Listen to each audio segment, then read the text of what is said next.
안녕하세요. 목소리 도서관입니다. 글이 주는 힘을 좋아해요. 목소리가 주는 울림을 좋아해요. 여러분과 함께 세상의 진심을 공감하고 싶습니다. 오늘 여러분과 함께할 책은 롤란드 슐츠 작가의 죽음의 에티켓입니다. 어쩔 수 없이 우리 모두 죽어가고 있습니다. 우리는 모두 죽는다는 사실을 피해왔습니다. 정확히 언제 죽는지는 알 수 없습니다. 하지만 죽음을 앞둔 며칠 전 어느 날, 당신의 심장은 펌프질을 멈추고 손가락 말단까지 피를 보내는 일을 그만둡니다. 머릿속, 허파, 그리고 신체 가장 핵심인 심장과 간, 발가락에 피도 거두어 드립니다. 그래서 당신의 발은 차가워지죠. 호흡이 잦아들고 감각이 사라지고 신체가 생명에게 작별을 고하는 과정을 시작합니다. 나중에 의사가 사망진단서를 끊을 때가 되면 마치 당신의 죽음은 엄격하게 정해진 흐름을 따라 진행된 듯 보이지만 그건 전혀 사실이 아닙니다. 죽어간다는 건 매우 역동적인 과정으로 당신의 삶만큼이나 특별하게 당신만의 방식으로 죽는 것이죠. 누구나 이 과정을 개인적이고도 단 한 번뿐인 방식으로 겪게 됩니다. 당신의 죽음은 의사가 사망진단서에 쓰는 3단계 등급으로 나뉩니다. 만일 거만한 의사라면 그는 당신의 죽음을 ICD, 즉 국제질병 코드로 깔끔하게 정리할 겁니다. 어쩌면 당신의 사망 원인은 독일의 정치가 귀도 에스벨레처럼 제28, 다시 말해 폐렴일 수도 있고 어쩌면 카테고리 C2인 암일지도 모릅니다. 가수 데이비드 보이처럼 말이죠. 단순한 의사라면 당신의 죽음을 무호흡 상태로 파악할 겁니다. 죽음에 대해 말하는 건 어렵습니다. 하지만 전문가들이 말하기를 임종을 앞둔 이에게는 죽음이 임박했다고 말해주는 게 좋다고 합니다. 그들은 연구 결과와 논문, 통계 자료를 권해주면서 이렇게 덧붙였죠. 나이가 많던 적던 의사, 교수, 호스피스 봉사자, 간호사, 모두 수천 건의 사망을 경험하거나 일하면서 겪는 체험은 죽어가는 사람들의 체험과 그리 다르지 않습니다. 그것보다 더 고통스러운 것은 죽음에 대해 침묵하는 일이죠. 우리가 죽음을 두려워하는 건 지극히 자연스러운 현상입니다. 사실 죽음은 너무 멀리 있었습니다. 그건 언제나 다른 사람의 죽음일 뿐 단 한 번도 당신의 죽음이었던 적은 없습니다. 죽음에 있어서만큼은 합리성과 사고와 이성이 한계에 부딪히죠. 아무도 실제로 죽어본 다음 경험을 들려준 적 없으니까요. 마침내 죽음이 왔습니다. 죽어가는 사람의 침대가 죽음의 침대가 되면 그렇게 고요할 수가 없습니다. 그의 한숨은 이제 들리지 않고 살아있는 세상에서는 흔하지 않는 정적이 임종의 순간 곁에 있던 사람들을 휘감습니다. 그러고는 삶의 박자가 다시 제자리를 찾아갑니다. 시계가 똑딱대는 소리, 병원 내의 기계가 둔탁한 멜로디, 복도에서 사람들이 웅성대는 소리, 멀리서 들려오는 자동차 소리. 모든 것이 처음 듣는 것처럼 새롭고 이런 순간에 시신이 된 인간의 육체는 얼마나 부서지기 쉬운 존재로 보이는지 모릅니다. 이불 위에 놓인 손은 밀랍같이 보이죠. 또한 죽음이 가장 뚜렷하게 그려지는 얼굴은 그 사람이 살아있을 때 지녔던 모습을 잃어버립니다. 당신은 죽었지만 혼자가 아닙니다. 같은 날 같은 시에 죽은 죽음 쌍둥이들이 세상 어딘가에 함께 죽어갔다는 걸 통계가 말해주거든요. 지구에선 매 초마다 2명의 인간이 죽는다고 말이죠. 또 당신과 당신의 죽음 쌍둥이, 딱 예멘의 어느 갓난아기, 캐나다의 할아버지, 또 해변의 여자, 도시의 반대편에 사는 남자, 지중해의 어느 이름 없는 난민. 이처럼 1분마다 100여 명이 죽습니다. 시간당 거의 6,500명이 죽고 하루에 15만 명이 죽습니다. 각자는 저마다의 이야기가 있지만 그저 사망자들입니다. 죽음이란 건 완전히 일상적인 과정이고 세상에 그보다 더 보편적인 현상도 없습니다. 탄생처럼 죽음의 순간에도 우연히 선택된 사람들과 함께 하는 것입니다. 잠자리에 들었는데 다음날 아침 싸늘하게 식어버린 늙은 할머니, 더 이상 암을 이겨내지 못하고 죽은 어린아이, 인생샷을 한 방 찍겠다던 청년. 아직 주검들은 각자가 죽은 곳에 그대로 있지만 곧 모두가 같은 과정을 거치게 됩니다. 마치 지하철 노선을 지나가듯 일련의 단계들을 거치는데 죽음이 가는 과정은 며칠 정도, 일주일, 어쩌면 일주일 반, 그보다 더 걸리는 경우는 드뭅니다. 사망 소식을 전하는 데는 힘이 필요합니다. 시간도 필요하고요. 그래도 당신의 친구들과 친척들에게 빨리 소식을 전해주는 게 중요합니다. 어쩌면 그들이 작별하기 위해 이리로 오고 싶어 할지도 모르니까요. 그래요. 당신은 죽었습니다. 당신은 죽고 없습니다.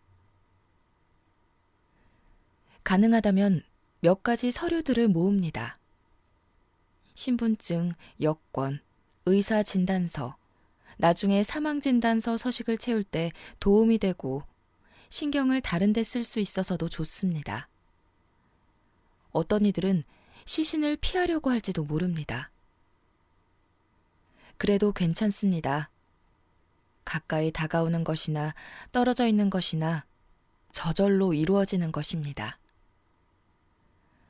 어쩌면 그들은 음악을 틀고 싶어 할지도 모르고 어쩌면 둘러앉아 당신에 대해 이야기를 나누고 싶어 할 수도 있겠지요. 차를 마시고 싶어 하거나 맥주를 마시고 싶어 할지도 모릅니다. 경험 많은 장례업자들은 말합니다. 마음을 편하게 하는 건 뭐든지 다 된다고요. 살아남은 사람은 뭘 어떻게 해야 할까요? 텅 빈 느낌이 당신의 죽음을 슬퍼하는 사람들을 엄습합니다. 이 정적, 이 텅 빈 느낌. 그것들이 남겨진 사람들에게 엄습해 또아리를 틉니다. 당신이 숨을 쉬고 말하고 웃었던 공간들은 텅 비어 있습니다. 책상에 주인이 없습니다. 당신의 목소리는 들리지 않습니다. 당신의 침대는 비어 있습니다. 상실감이 이렇게 생생할 수가 있을까요? 변화가 이렇게도 분명하게 인지될 수 있을까요? 이제 당신과 가까웠던 사람들은 조용함과 텅빔의 생생한 의미를 알게 되었습니다.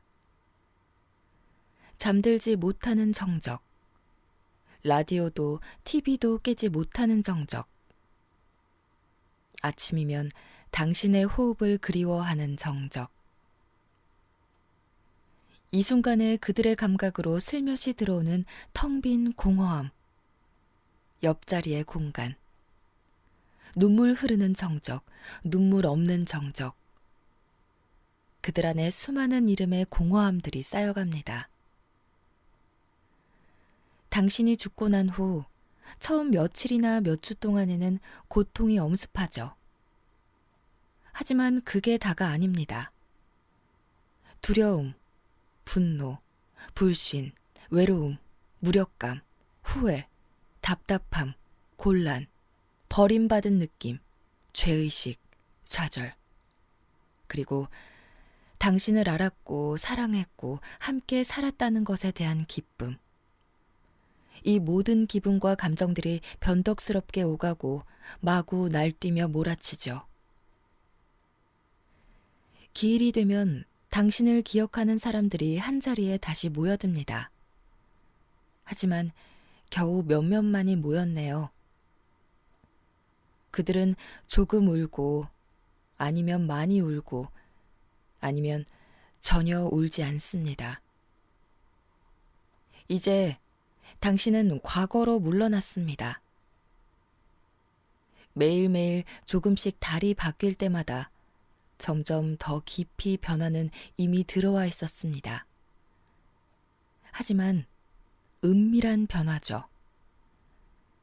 그것은 조용히 시간을 가지고 천천히 옵니다. 아침이 밤을 밀어낸 것은 혹은 집이 따뜻해졌다는 것을 인식한다면 이미 변화는 시작된 것인데 이제 남겨진 이들은 당신의 죽음 뒤에도 삶이 있음을 알아차린 겁니다. 몇 주, 몇 달, 몇 년이 지난 사이 슬픔은 더 자주, 점점 더 오래 희망을 바라보는 쪽을 택합니다. 한 침대 위에 어느 노인이 죽어가고 있습니다. 죽어가는 이 노인 역시 그때 당신과 같은 모습입니다. 두 눈은 눈두덩이 깊숙이 들어갔고 허약함이 입을 해 벌리게 합니다. 얕은 숨을 쉬면서 거의 미동도 없습니다. 턱이 갑자기 떨리고 한 번 더 숨을 들이마십니다. 그리곤 정적.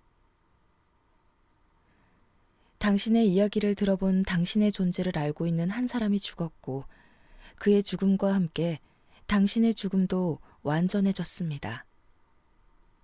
이제 당신은 당신의 모든 사람들과 마찬가지로 완전한 망각 속으로 빠져버렸으니까요. 우리는 마지막 순간까지 희망을 품습니다. 죽음. 그건 늘 다른 사람의 죽음이었지 단 한 번도 자신의 죽음이 아니었습니다. 하지만 우리 모두 죽습니다. 그리고 이젠 그게 언제인지 알고 있습니다. 모두를 위한 뒷이야기가 있습니다. 당시 삶의 출발에 대한 글을 읽는데 깊이 심취해 있었습니다. 부모가 된 이들을 위한 책들에는 수정된 난자가 인간의 모습으로 성장해가는 기적 같은 과정이 상세히 묘사돼 있었죠. 저는 죽음에 대한 책도 이렇게 많이 있을 거라고 믿었지만 그런 것을 찾을 수 없어 매우 당황했습니다. 그리고 호기심이 일었습니다. 저는 저널리스트인데 이 일을 사랑하는 이유가 일을 하면서 호기심을 갖는 것이 허락되고 계속해서 새롭게 다시 질문해도 되기 때문이거든요. 그래서 이에 착수했습니다. 의학 전공자들이 가는 뮌헨 대학의 의과대학 도서관에 가서 책을 뒤졌습니다. 하지만 책들이 천장까지 빼곡히 들어찬 이곳에서조차 죽음에 관한 건 없는 듯 했습니다. 저는 그 안에서 방황했죠. 해부학과 수술에 관한 책들은 끝없이 꽂혀 있고 마취와 방사선을 다루는 책들도 끝없이 길었습니다. 출산에 관한 책도 같은 것이 수십 권이나 꽂혀 있었지만 인생의 종말에 대한 책은 전무했습니다. 이상한 일이었죠. 바로 그 순간이 이 책의 출발점이었습니다. 저는 알고 싶었습니다. 인간이 죽으면 정확히 무슨 일이 일어나는가? 죽음은 언제 시작되는가? 죽음의 길은 어떤 경과로 진행되고 그 다음엔 무슨 일이 일어나는가 말입니다. 처음에는 완화의학 의사들에게 대답을 부탁했는데 그건 하나의 기계나 언어를 탐구하듯 죽음을 탐구하고 싶다는 꿈이 이루어질 수 없다는 사실을 빠르게 깨달았습니다. 그러기엔 죽음은 너무나 복잡하고 죽음의 경과가 개인마다 모두 다르다는 것을. 하지만 죽음이란 주제를 다루면 다룰수록 죽어간다는 것과 죽음을 완전히 이해할 수 없다는 사실에 매료되었습니다. 저는 고민했습니다. 이렇게 이상한 수수께끼 같은 특성이라도 죽어가는 특성을 묘사하는 과정이 있지 않을까. 그래서 죽음에 대해 잘 알고 있는 사람들을 찾아 나섰습니다. 의사뿐만 아니라 간호사들, 완화의학과 교수들 등 많은 사람들을 만나며 취재했고, 그러면서도 누구를 더 만나면 좋을지 계속 질문했습니다. 죽음을 담으려고 노력한 통계 결과 도표, 영화들을 봤습니다. 또 죽을 병에 걸렸던 사람들과 이야기를 나누었습니다. 어떨 때는 죽음에 관한 책, 시, 예술 작품의 긴 추천 목록을 받기도 했죠. 그리고 머지않아 더 이상 죽어간다는 것의 문제가 아니라 죽음 뒤의 모든 것들, 즉 죽음과 그 후의 시간에 대해서도 다뤄야 한다는 것을 깨달았습니다. 그래서 장례업자들과 만났고 거만의, 운구자, 추모 동행자를 만났습니다. 저는 죽어감과 죽음을 직접 이야기해보는 제 이런 접근 방식이 두 가지 결과를 낳을 수 있다는 사실을 알리고 싶었습니다. 하나는 독자로 하여금 죽음에 대해 잘 알게 되었다거나 죽음을 제어, 즉 컨트롤할 수 있다고 느끼게 하는 것입니다. 사실 죽어간다는 건 지식과 컨트롤의 반대이며 죽음에 관해 지식은 한계에 부딪히기 마련이지만 말이죠. 한 번은 경험 많은 한 운구 전문가가 최근에 가장 큰 변화에 대해 말해주었는데 작별도 추모식도 없이 시신을 그냥 화장해 매장하는 경우가 늘고 있다는 것이었습니다. 그래서 저는 우리 시대의 죽음에 대한 이런 슬픈 단면을 말해주고 싶었습니다. 너무 아름답게만 묘사한 것 같다는 느낌이 들었는데 이것이 제 책의 중대한 단점이 아니기만을 바랍니다. 마지막으로 이 책을 집필하는 동안 제가 만났던 죽어가는 이들과 죽은 이들에게 감사를 표합니다. 죽음의 에티켓, 함께 읽어보았어요. 처음 이 책을 읽어내려고 하는데 불쑥 두려움이 생기더라고요. 너무나도 낯선 죽음에 대한 것들이 구체적으로 안에 스며드는데 나의 소중한 사람들의 죽음이 자꾸 겹쳐서 피하게 되더라고요. 그런데 마지막 모두를 위한 뒷이야기가 있습니다를 읽으면서 죽음을 두려워하는 이 세상 많은 사람들이 읽어야 하겠다 라는 생각이 들더라고요. 죽음은 누구에게나 너무나 공평하게 찾아오는 삶의 일부라는 거. 건강하게 받아들이려면, 죽음을 준비하려면 어느 무엇보다 잘 알고 있어야 한다는 것.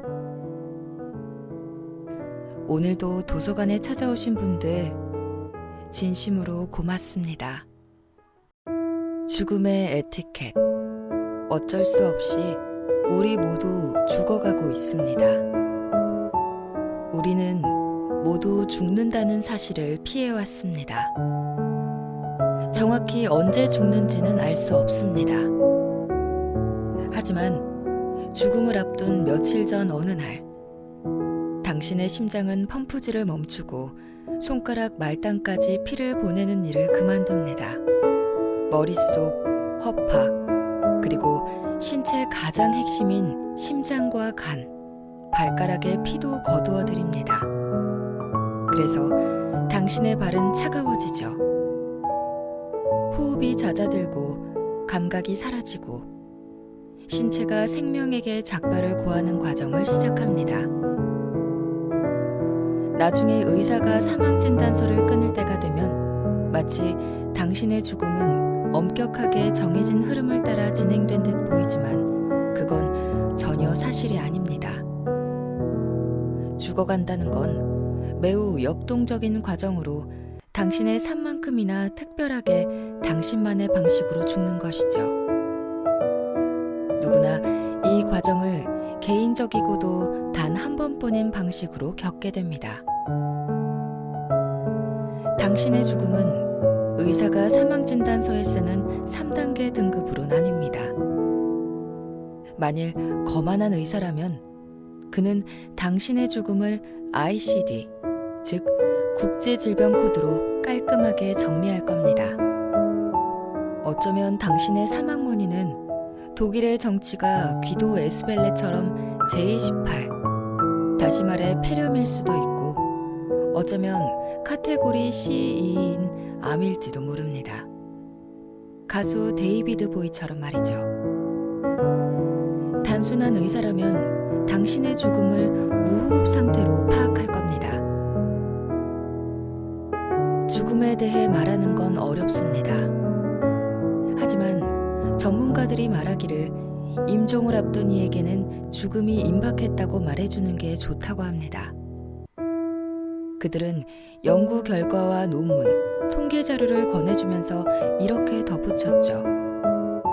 나이가 많던 적던 의사, 교수, 호스피스 봉사자, 간호사 모두 수천 건의 사망을 경험하거나 일하면서 겪는 체험은 죽어가는 사람들의 체험과 그리 다르지 않습니다. 그것보다 더 고통스러운 것은 죽음에 대해 침묵하는 일이죠. 우리가 죽음을 두려워하는 건 지극히 자연스러운 현상입니다. 사실 죽음은 너무 멀리 있었습니다. 그건 언제나 다른 사람의 죽음일 뿐 단 한 번도 당신의 죽음이었던 적은 없습니다. 죽음에 있어서만큼은 합리성과 사고와 이성이 한계에 부딪히죠. 아무도 실제로 죽어본 다음 경험을 들려준 적 없으니까요.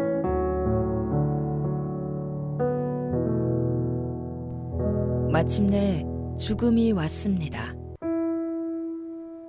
죽어가는 사람의 침대가 죽음의 침대가 되면 그렇게 고요할 수가 없습니다.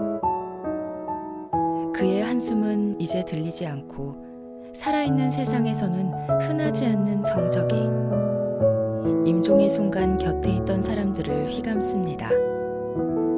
그러고는 삶의 박자가 다시 제자리를 찾아갑니다.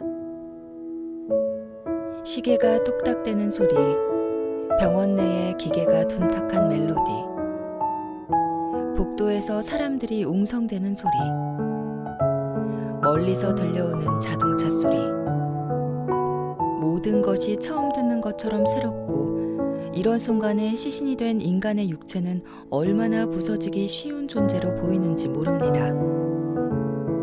이불 위에 놓인 손은 밀랍같이 보이죠. 또한 죽음이 가장 뚜렷하게 그려지는 얼굴은 그 사람이 살아있을 때 지녔던 모습을 잃어버립니다. 당신은 죽었지만 혼자가 아닙니다. 같은 날 같은 시에 죽은 죽음 쌍둥이들이 세상 어딘가에 함께 죽어갔다는 걸 통계가 말해주거든요. 지구에선 매 초마다 2명의 인간이 죽는다고 말이죠. 또 당신과 당신의 죽음 쌍둥이, 딱 예멘의 어느 갓난아기, 캐나다의 할아버지, 또 해변의 여자, 도시의 반대편에 사는 남자, 지중해의 어느 이름 없는 난민, 이처럼 1분마다 100여 명이 죽습니다. 시간당 거의 6,500명이 죽고 하루에 15만 명이 죽습니다. 각자는 저마다의 이야기가 있지만 그저 사망자들입니다. 죽음이란 건 완전히 일상적인 과정이고 세상에 그보다 더 보편적인 현상도 없습니다. 탄생처럼 죽음의 순간에도 우연히 선택된 사람들과 함께하는 것입니다. 잠자리에 들었는데 다음날 아침 싸늘하게 식어버린 늙은 할머니, 더 이상 암을 이겨내지 못하고 죽은 어린아이, 인생샷을 한 방 찍겠다던 청년. 아직 주검들은 각자가 죽은 곳에 그대로 있지만 곧 모두가 같은 과정을 거치게 됩니다. 마치 지하철 노선을 지나가듯 일련의 단계들을 거치는데 죽음이 가는 과정은 며칠 정도, 일주일, 어쩌면 일주일 반, 그보다 더 걸리는 경우는 드뭅니다. 사망 소식을 전하는 데는 힘이 필요합니다. 시간도 필요하고요. 그래도 당신의 친구들과 친척들에게 빨리 소식을 전해주는 게 중요합니다. 어쩌면 그들이 작별하기 위해 이리로 오고 싶어 할지도 모르니까요. 그래요. 당신은 죽었습니다. 당신은 죽고 없습니다. 가능하다면 몇 가지 서류들을 모읍니다. 신분증, 여권, 의사 진단서, 나중에 사망 진단서 서식을 채울 때 도움이 되고 신경을 다른 데 쓸 수 있어서도 좋습니다. 어떤 이들은 시신을 피하려고 할지도 모릅니다. 그래도 괜찮습니다. 가까이 다가오는 것이나 떨어져 있는 것이나 저절로 이루어지는 것입니다. 어쩌면 그들은 음악을 틀고 싶어 할지도 모르고 어쩌면 둘러앉아 당신에 대해 이야기를 나누고 싶어 할 수도 있겠죠. 차를 마시고 싶어 하거나 맥주를 마시고 싶어 할지도 모릅니다. 경험 많은 장례업자들은 말합니다. 마음을 편하게 하는 건 뭐든지 다 된다고요. 살아남은 사람은 뭘 어떻게 해야 할까요? 텅 빈 느낌이 당신의 죽음을 슬퍼하는 사람들을 엄습합니다. 이 정적, 이 텅 빈 느낌. 그것들이 남겨진 사람들에게 엄습해 또아리를 틉니다. 당신이 숨을 쉬고 말하고 웃었던 공간들은 텅 비어 있습니다. 책상에 주인이 없습니다. 당신의 목소리는 들리지 않습니다. 당신의 침대는 비어 있습니다. 상실감이 이렇게 생생할 수가 있을까요? 변화가 이렇게도 분명하게 인지될 수 있을까요? 이제 당신과 가까웠던 사람들은 조용함과 텅빔의 생생한 의미를 알게 되었습니다. 잠들지 못하는 정적, 라디오도 TV도 깨지 못하는 정적, 아침이면 당신의 호흡을 그리워하는 정적. 이 순간에 그들의 감각으로 슬며시 들어오는 텅 빈 공허함, 옆자리의 공간, 눈물 흐르는 정적, 눈물 없는 정적. 그들 안에 수많은 이름의 공허함들이 쌓여갑니다. 당신이 죽고 난 후 처음 며칠이나 몇 주 동안에는 고통이 엄습하죠. 하지만 그게 다가 아닙니다. 두려움, 분노, 불신, 외로움, 무력감, 후회, 답답함, 곤란, 버림받은 느낌, 죄의식, 좌절. 그리고 당신을 알았고 사랑했고 함께 살았다는 것에 대한 기쁨. 이 모든 기분과 감정들이 변덕스럽게 오가고 마구 날뛰며 몰아치죠. 기일이 되면 당신을 기억하는 사람들이 한자리에 다시 모여듭니다. 하지만 겨우 몇몇만이 모였네요. 그들은 조금 울고 아니면 많이 울고 아니면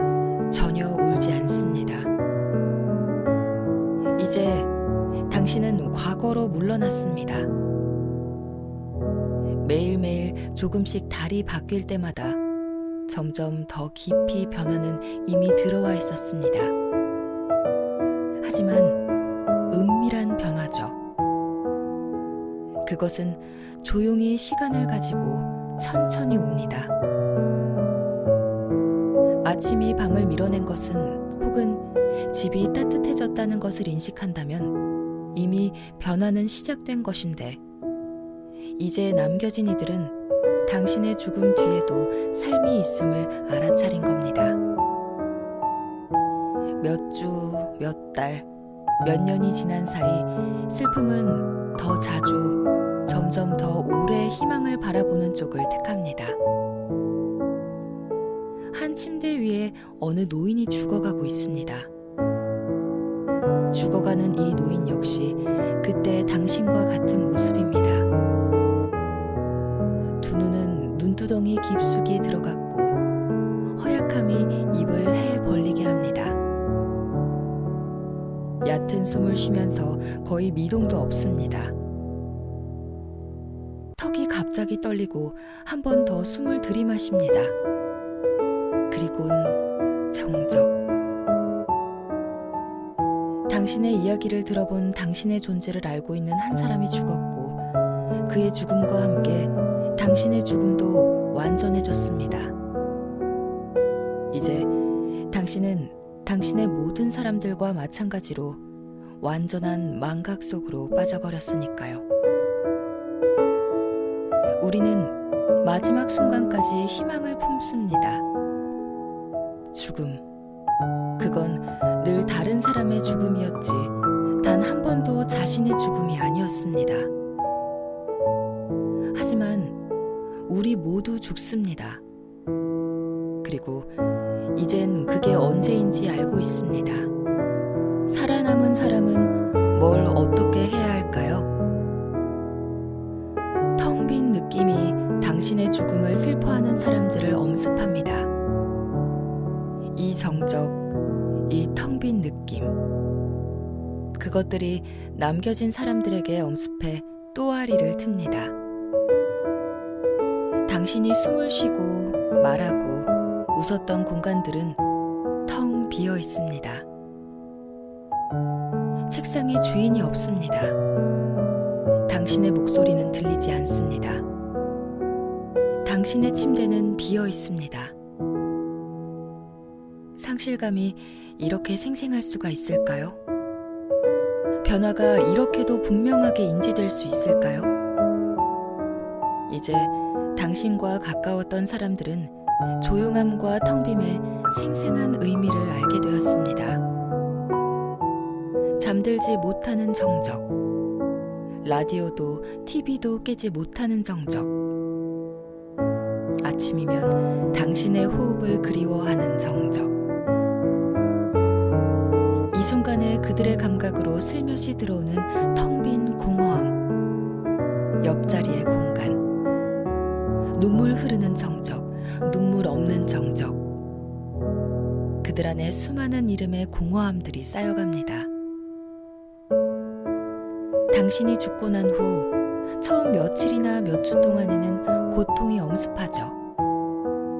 하지만 그게 다가 아닙니다.